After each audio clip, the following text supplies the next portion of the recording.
Hey guys, so I'm going to go over all the gear you need for your 14er summit. I will also talk about poles and shoes and different options, how to use them. So let's start off with what to wear and how to dress. It can be really tricky.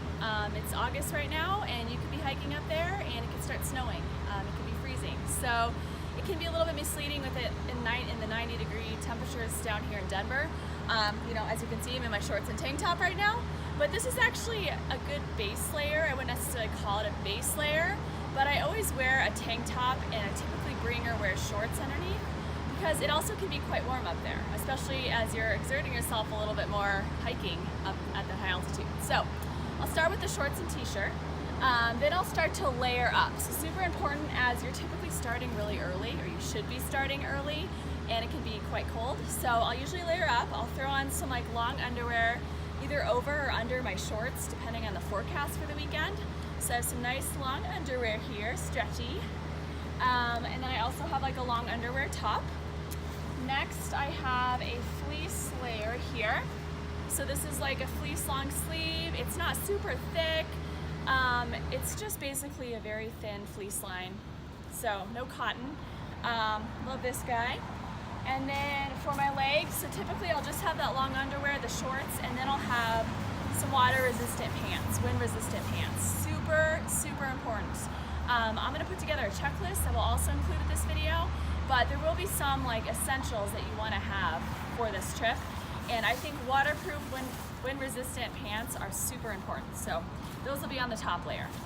And as far as upper body, I go a little bit heavier on my upper body because I'm using my legs a little bit more. Those will warm up a little more quickly. I have a fleece shirt here. So this will go on top of that long underwear upper layer. It's inside out right now. Little fleece here, fleece jacket. And then on top of that, depending on the forecast, again, very important, essential to pack. Yes, rain jacket. It's windproof, it's also water resistant or waterproof. So when you get up there, like I mentioned, it could be snowing, it could be raining. This will help keep that moisture on the outside and keep your hot air inside.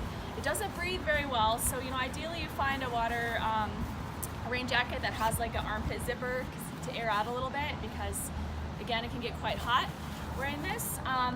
And then, if the forecast is calling and going early season, there's snow on the ground, it's calling for a colder summit day, I will pack a very lightweight puffy. So it's one that I can press down and compact down and fit into my pack. So those are the essential layers. Last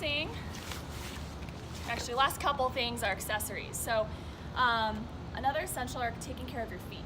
So we want to make sure we pack at least one extra pair of socks. So right now I have a pair of thin, lightweight wool socks. I also usually pack an extra pair of cotton socks. So, and this is really a personal preference thing. I actually prefer cotton socks. I do great in them. I don't have any issues, but some people, they just cannot get by. Maybe they sweat a little bit more, so they go with the wool or synthetic socks. So really that's a personal preference. Again, that's why it's important to do training hikes and test out different materials to see what works best for you. But again, at least having one or two extra pairs of socks, very important. I also mentioned it may be cold. So I'm gonna get out my additional layers here.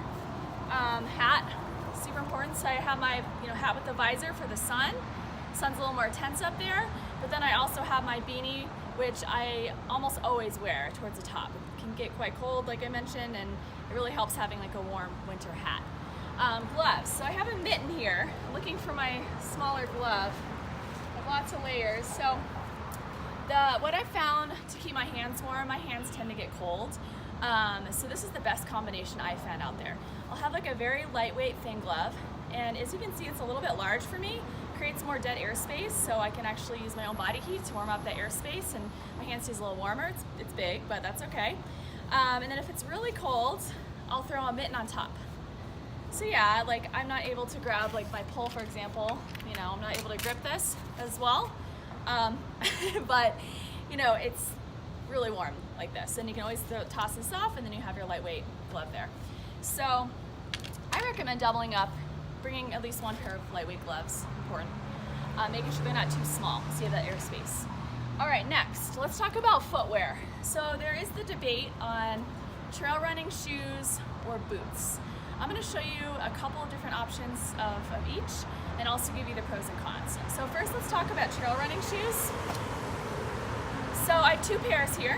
My Brooks Cascadia is a little more cushy, but as you can see, it's really low. The ankle's really low here. It also has more of a drop here. So it's a little more unstable, especially if you have ankle issues. You're going to be walking over fields and fields of rocks. So, you know, this is where a boot may be a little bit better for you. You can see the ankle, a lot more ankle support. It goes up really high. Your ankle is going to be completely stable in this guy. So that's kind of pros and cons of that. Secondly, let's look at this guy. So I have a Salomon Wings. There's also a Speedcross Pro. Salomon's great. They're very durable, sturdy shoes. They have a tougher outer layer, outer sole, that's thicker and typically is a little bit water resistant. So, you know, for me, my personal preference is I'll typically lean towards a trail running shoe, and here's why. Yes, I may be forgoing the ankle stability, a tiny bit of ankle stability, but I gain agility. So for me, I think it's fun to like leap from rock to rock and feel like I'm in control. These are a lot lighter. So if you feel my trail or my hiking boot, it's like really dense, you know, very thick, you know, I don't know, thick sole. So it's very sturdy. I've had these like 15 years. These have lasted forever, which is another perk of having these guys.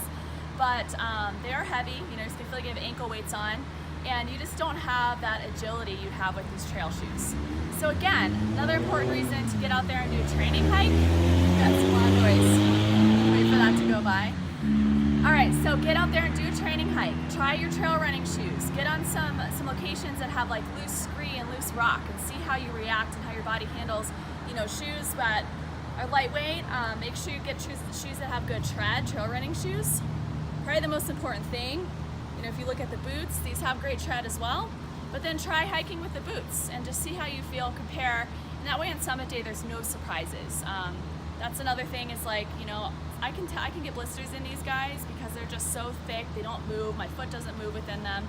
So sometimes, you know, going up and down hill and sliding a little bit, which you don't want. So, you know, you want to make sure you're not having blisters and things like that pop up on summit day when you're hiking for multiple hours.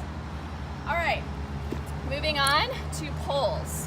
So I'm gonna show you guys a couple different options for poles. First of all, I have my mountaineering poles. Now, you probably won't need this if you're just getting into 14er hiking.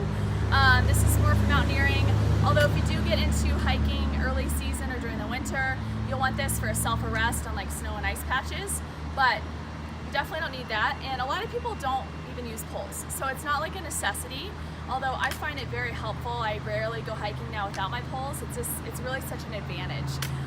First of all, it helps you get uphill a little quicker and with less pressure and weight on your knees. You're able to use your upper body to pull yourself through.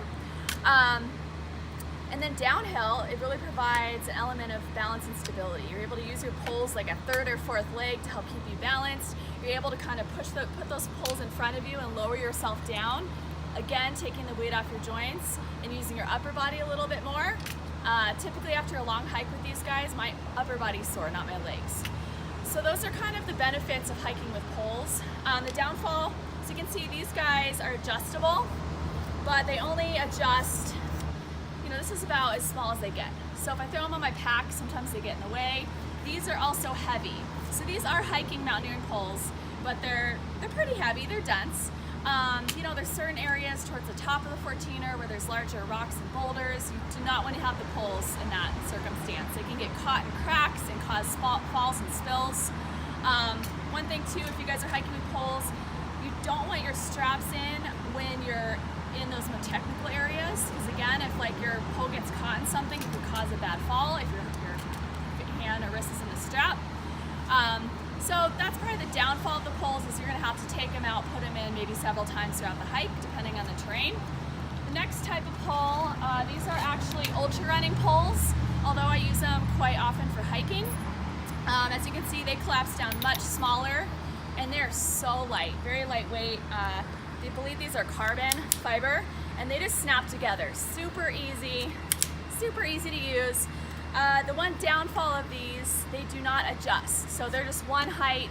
I think they give 2 or 3 different options, like small, medium, and the medium and large, as far as like how high they are. These are pretty appropriate for me.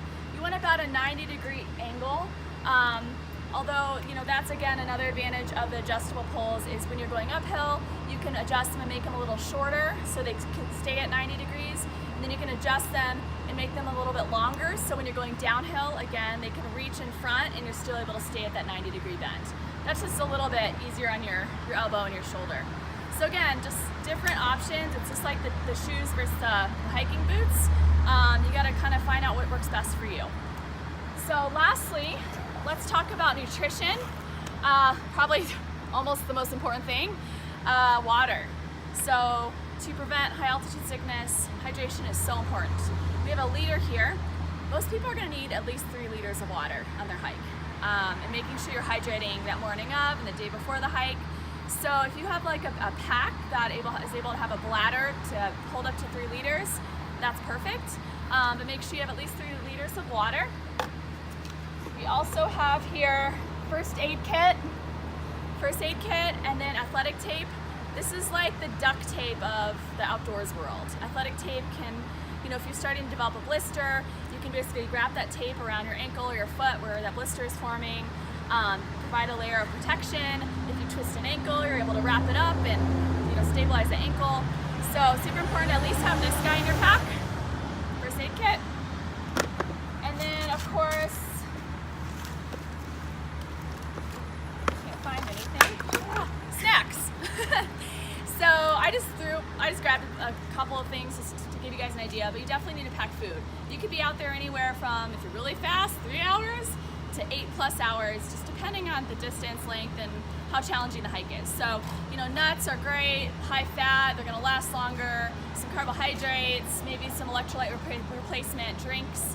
But make sure you plan, maybe even a lunch, like plan to be out there longer than you expect to, because it could, you know, hiking 14er is challenging, so don't underestimate this endeavor at all.